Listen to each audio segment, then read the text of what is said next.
Saatat jo pohtia, minne suuntaat, kun peruskoulu on käyty. Aina ei kuitenkaan tiedä, missä asioissa on hyvä ja mitä haluaisit tehdä tulevaisuudessa. Voit myös miettiä asioita, jotka ehkä hankaloittavat suunnitelmiasi. Päätät mennä keskustelemaan asiasta opinto-ohjaajasi kanssa.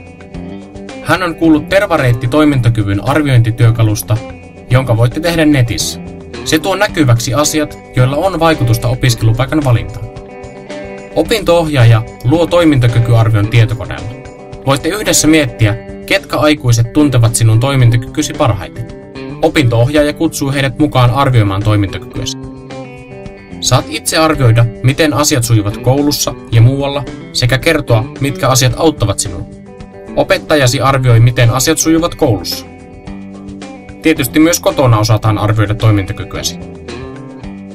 Ketkä muut aikuiset osallistuvat arkeesi? Toimintakykyarvion voi tehdä puhelimella, läppärillä, pöytäkoneella tai vaikka tabletilla. Nyt kun kaikki ovat arvioineet toimintakykyäsi, on aika kokoontua keskustelemaan.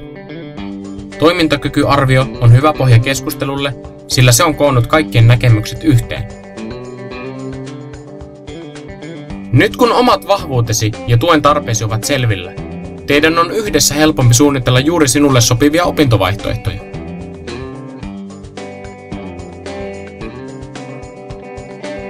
Onnea opintopolullesi!